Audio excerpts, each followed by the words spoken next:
Okay, let's get started on the final part of chapter 5 here. Um, we left off with the section on voting rights, and I wanted to show you an event that happened that set in motion a lot of the changes in the voting rights of Americans. And this was a peaceful protest.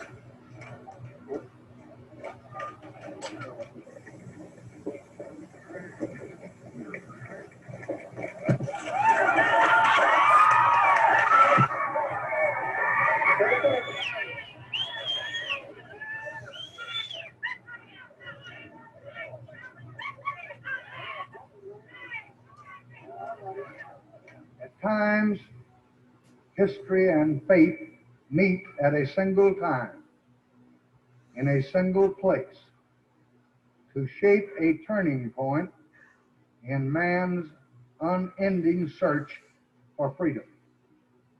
So it was at Lexington and Concord. So it was a century ago at Appomattox. So it was last week in Selma, Alabama. There, long-suffering men and women peacefully protested the denial of their rights as Americans. Many were brutally assaulted.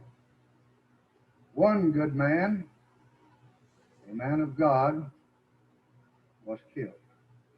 Many of the issues of civil rights are very complex and most difficult.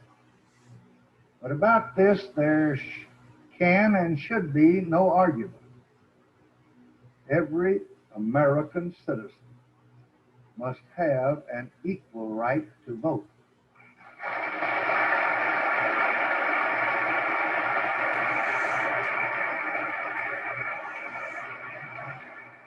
How long will justice be crucified and truth buried? Yes, sir. I come to say to you this afternoon, however difficult the moment, yes, however frustrating the hour, it will not be long, because truth crushed to earth will rise again. Yes, sir. How long? Not long. Because no lie can live forever. Yes, sir.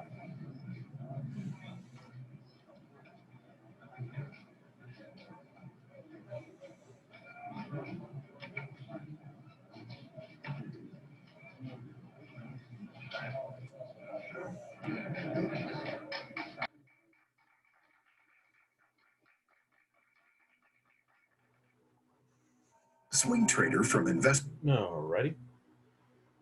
So there was Johnson handing out the pens that he signed the Voting Rights Act of 1965, which increased voter rolls in the country.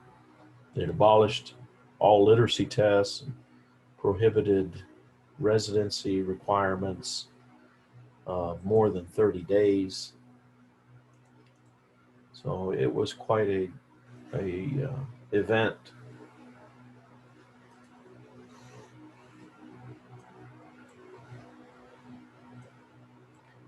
It requires states to provide some sort of absentee ballot or early voting. Now, that's been controversial because of problems with mail-in ballots, which can be submitted. Let's take a look at this.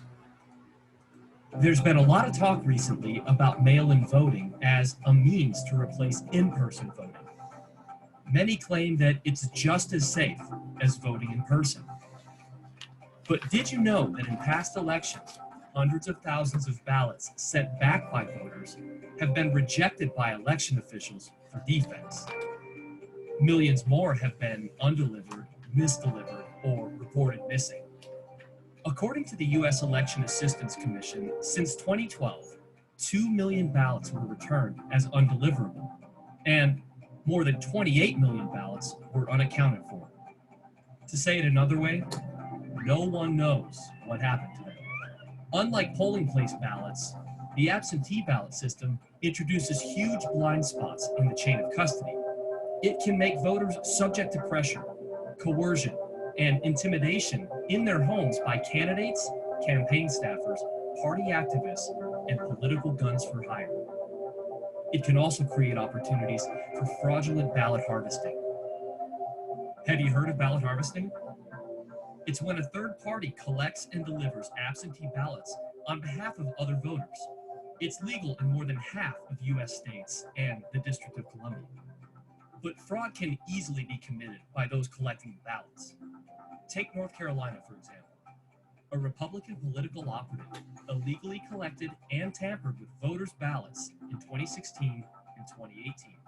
This led to an election redo in North Carolina's 9th Congressional District in 2019.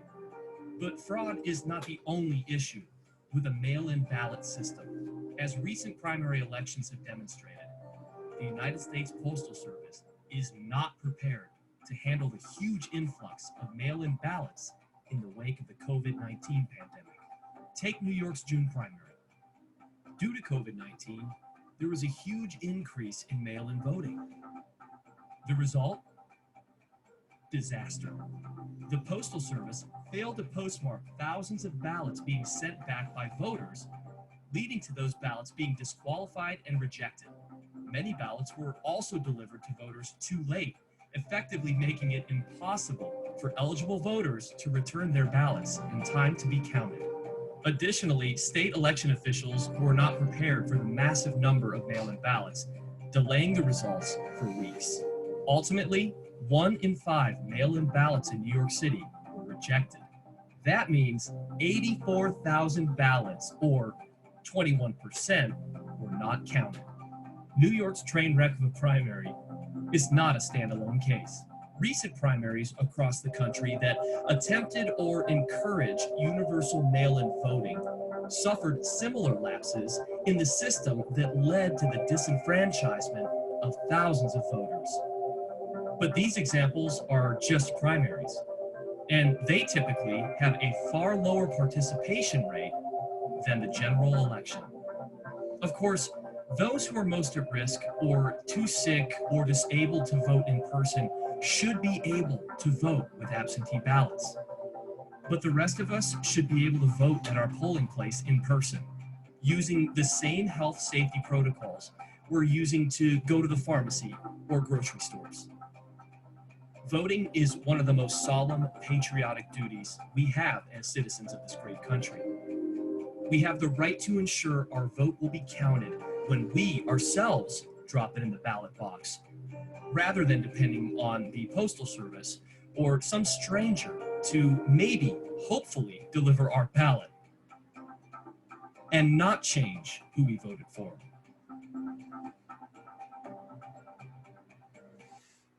He makes a good point. Well, the person's in charge of this is as I mentioned, is the Secretary of State, Ruth Hughes. It's appointed position by the governor, but they're in charge of making sure that the process goes correctly.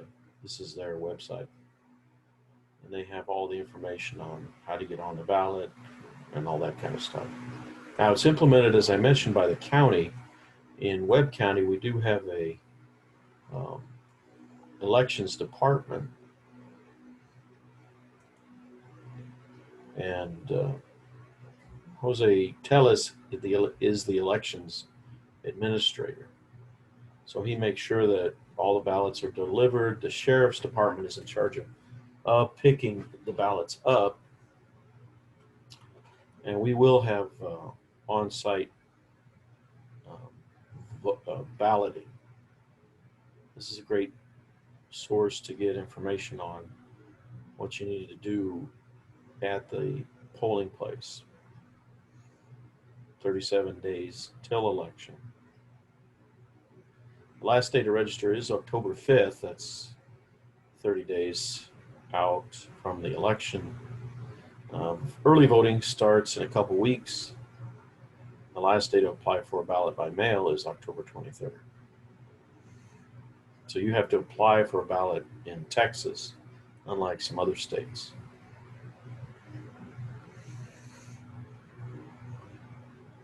So contact them by phone, and you can get a ballot if you are qualified. Okay. Well, what we're having right now is we're in the general election process right now, as opposed to the primary. The primaries, those are held in various months from January through June in the states, and we choose between the candidates that we want to see run against the other party's candidates in November. So that's already been done, and Texas is what we call an open state, meaning that at the poll you don't have to declare your party affiliation before you take the ballot. Now, some states are closed, meaning the party you're registered with is the ballot you get in the primary. Some states do it slightly different, like California, Louisiana, where voters just indicate their preference on a single ballot, and the top two get to go to the general election. And if they are of the same party, then that's what happens.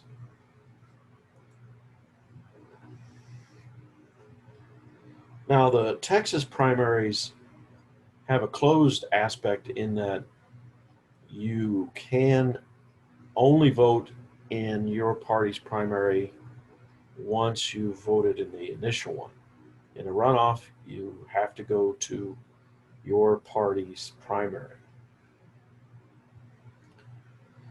Some people will vote in the opposition party's primary. That's called crossover voting.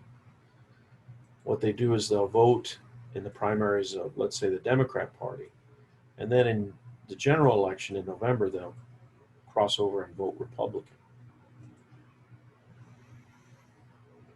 Now, who administers the primaries? It's the party, and they're the ones who get the ballots information filled out, and they submit it to the local people, like the elections administrator, the state. They've got to comply with all that. And the candidates for the statewide office, they file all the papers with their party's state chair. And the candidates for county office file with the party's county chair.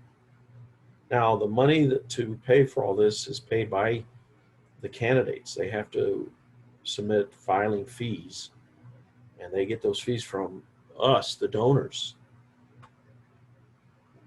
And the state of Texas does kick in money, tax money. Now, the candidates may gather signatures in lieu of fees, and the fees vary from $50 to $5,000 depending on the office. The presidential general elections, those are held every 4 years on the first Tuesday following the first Monday in November.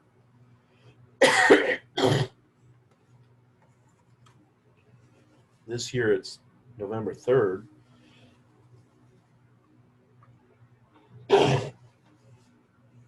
Excuse me. And that's when the voters vote for the candidate of the party they prefer.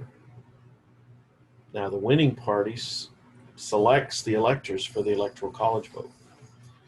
So voters vote, and then whoever gets a majority of popular votes, or plurality actually, those party electors are chosen to vote in the Electoral College in December. And then they vote state by state on the same day, and whoever wins majority of electors, 270 out of 538, becomes president. Now, the midterm elections are held every year in between a presidential election. And that's when we hold elections for all of the state offices, like governor or gubernatorial elections. And they're held every 4 years on the first Tuesday following the first Monday in November. And that's been done since 1974. And whoever wins the most votes becomes the office holder.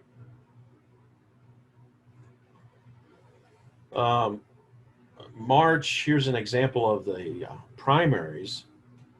The primary votes on Super Tuesday, when a lot of states had their primaries, show just the Democrat Party in this case, who won, how many delegates, how many votes.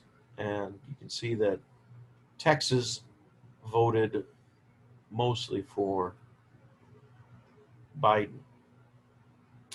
The blue states went mostly for Bernie Sanders. Iowa was unclear. It was either Buttigieg or Sanders who won, but it was unclear. And I don't think they still know who won that one. The winner of enough delegates goes on to the nomination convention, and if they have enough delegates, and right now that's 2,382 total delegates needed to win the nomination. That's one more than 50%, then you become the nominee.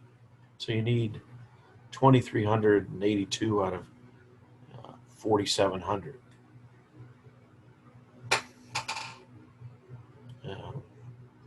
Biden was able to take a lot of, I think he was able to win because Elizabeth Warren was able to kind of dilute support for Bernie Sanders. Otherwise, Sanders probably would have been the nominee. In Texas, the Democrat Party results, we can see where the counties that supported Joe Biden were primarily in the most of the state, except in the southwest part along the border in South Texas. Most of the people down here voted for Bernie Sanders. Also, those in the Dallas area, Austin area, and the San Antonio and El Paso area. So the big cities went for Bernie Sanders, except Houston. Houston went for Joe Biden.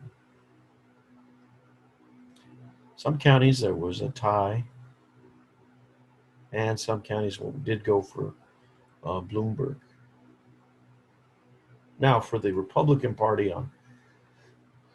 on Tuesday in March, the primary results were Trump won all of the delegates for Texas. And you can see that the popular vote was definitely a landslide for Trump in the primary. He received 1,889,006 popular votes. So he got all the delegates. Now, there are special elections.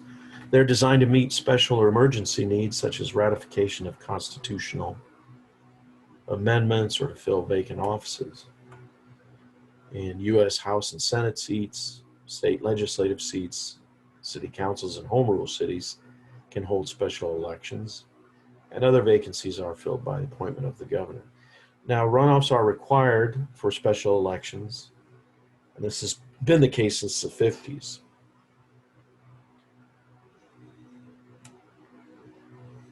Rechecks can happen if there's a close election, if the difference is between 5% and the cost is $3 per precinct. So the loser can call a recount.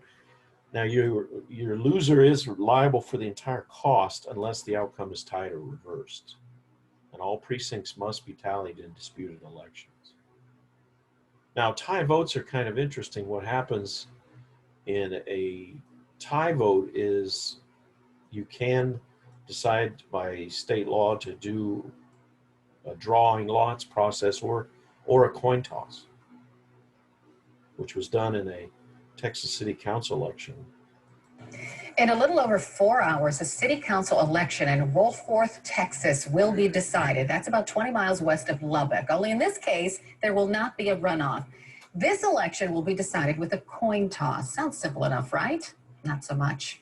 Brittany Price of Lubbock affiliate KJTV breaks down the final showdown. Heads or tails? The face of a coin may determine who will fill this empty seat on the Wolfforth City Council.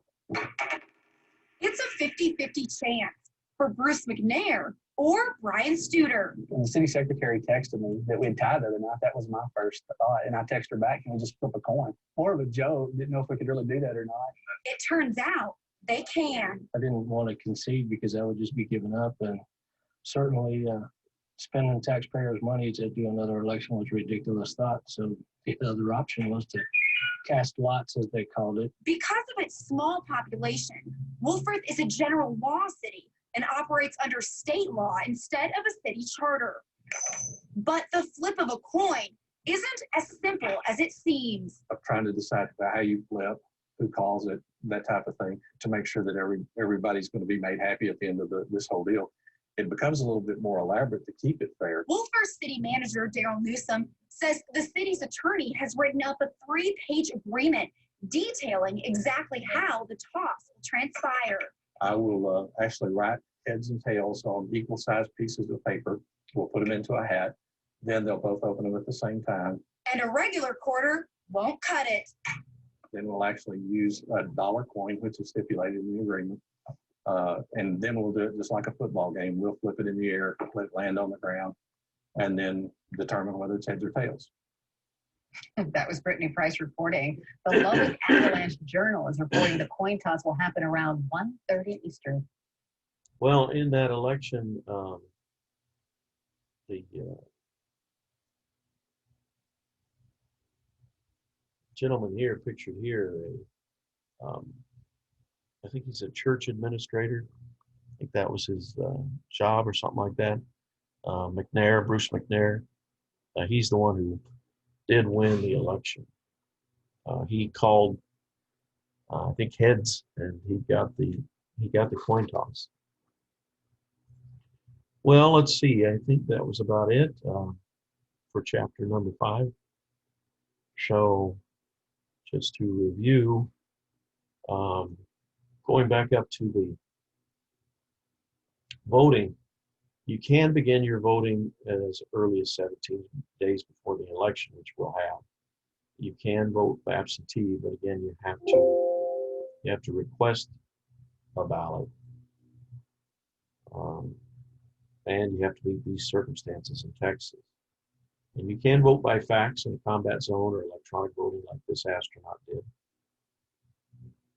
Administering elections, that goes on by the Secretary of State and the Commissioner's Court. And they break down each area of the state into precincts. And that's where we vote in these precincts, decided by the County Commissioner's Court. They draw the boundaries, they appoint the judges. They set up a voting center. Usually it's in the county administrative building. That's in Laredo here. You have to show your ID to the elections officials there. And we vote by an optical scan, not by touchscreen much, although they are available. The first name appearing on the ballot will be the one that polled the most votes in the previous governor election. So in all the ballots, you'll see the name of the probably the Republican Party first. So if you look at a ballot, let's see if we can look at one here.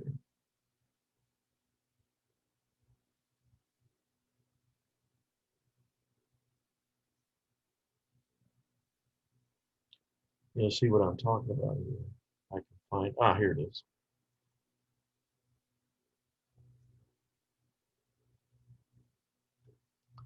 Let's just take a district, random precinct. So this was the ballot for the This is the upcoming ballot. This is the ballot for the general election. So what you'll see is on the ballot, this information, of course, at the top. This is the ballot for the Webb County, City, College, Laredo ISD, United ISD, Webb Consolidated ISD, and also federal, state offices. And you'll see Donald Trump, Joseph Biden's name on the ballot, and the Libertarian and Green Party, and whatever write-in candidates have qualified. That'll be posted there when you go to the ballot box or the ballot station. Now you can vote for any candidate, of course, by just bubbling in. And then you go to the senators.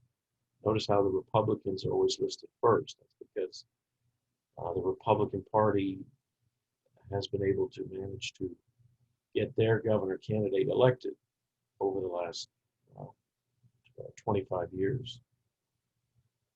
And then the representatives here for District 28, here's the Republican, Henry Cuellar, the Democrat, Railroad Commissioner, Chief Justice of the Supreme Court of Texas is listed. So these are all state positions. And then we get into the state representatives, State Senator Judy Zaffirini, Richard Raymond, who's running unopposed. He represents most of Laredo. And then these are lower courts, but they're running unopposed. And then some of the LISD districts. And we have some 3 seats on the Laredo College that are running. And we have quite a few number of people that are running. For place 7, we've got 6, 8, 3, and 9, 3 candidates that are running. Tita Vela is the current one on the board. Jackie Ramos is the current one on the board. And up here, I think this is maybe an open seat. And then you have the city of Laredo. So if you live in Council District number 8, you can vote between, that's downtown Laredo. Valley is occupying the seat right now, but he's running against all these individuals. And apparently somebody qualified as a write-in. That is that page. And then we have some of these propositions to amend the charter. So here's some interesting things you can vote on, for or against. Proposition C, D, E. It's a lot of special ones that you might want to check out. Some of these people ran unopposed, and so they're automatically, they take office. So the names of those write-in candidates, they'll be posted at the precincts.